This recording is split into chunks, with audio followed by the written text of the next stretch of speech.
सुद्धा म्हटलेलं आहे. आणि त्या उक्तीमधूनच आतापर्यंतच्या जे काही साहित्यिक प्रवास आहे त्यामधून सरांना वाटलं असेल आहे की आता समोर उपस्थित असणारा जो श्रोतृगण आहे त्यांना काहीतरी दोन शब्द चांगले मिळतील आणि त्यांची जी काही ज्ञानतृष्णा आहे ती भागवण्या इतपत काही 2-4 थेंब त्यांच्या पदरामध्ये पडतील आणि त्या उद्देशानं बोलवलं. त्याबद्दल मी सरांचं सुद्धा खूप आभार व्यक्त करतो. आणि खरं म्हणजे इथे व्यासपीठावर बसणारे जे मंडळी आहेत ते माझ्यापेक्षा खरंच ज्ञानानं आणि मानानं दोन्ही गोष्टीनं मोठी आहे. त्यामुळे प्रथमतः व्यासपीठाला त्यावर विराजमान असणाऱ्या सर्व व्यक्तिमत्वांना मी वंदन करतो.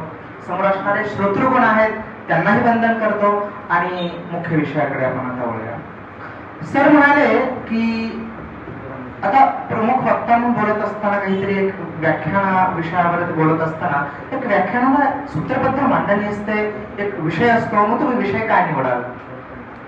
तर एरवी जे काही आपल्या इकडे समाज सुधारकांची शृंखला आहे खूप मोठी, त्यामध्ये डॉक्टर बाबासाहेब आंबेडकर असतील, परत डॉक्टर अण्णाभाऊ साठे असतील लोकशाहीर, नंतर आपल्याकडे झाशीची राणी असेल, छत्रपती शिवाजी महाराज असतील, छत्रपती स्वराज्य रक्षक संभाजी महाराज असतील, अशा अनेक महापुरुषांवरती म्हणतो मी व्याख्यानं दिलेली आहेत.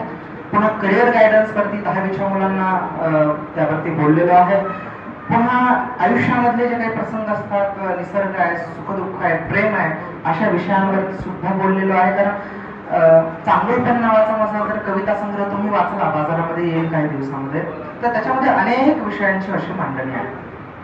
तर सर म्हणाले आता एरवी ज्या विषयांवरती ते बोलतोस तो विषय न बोलता तुझा आतापर्यंतचा जो काही प्रवास आहे तो जरी तू उलगडून थोडक्यात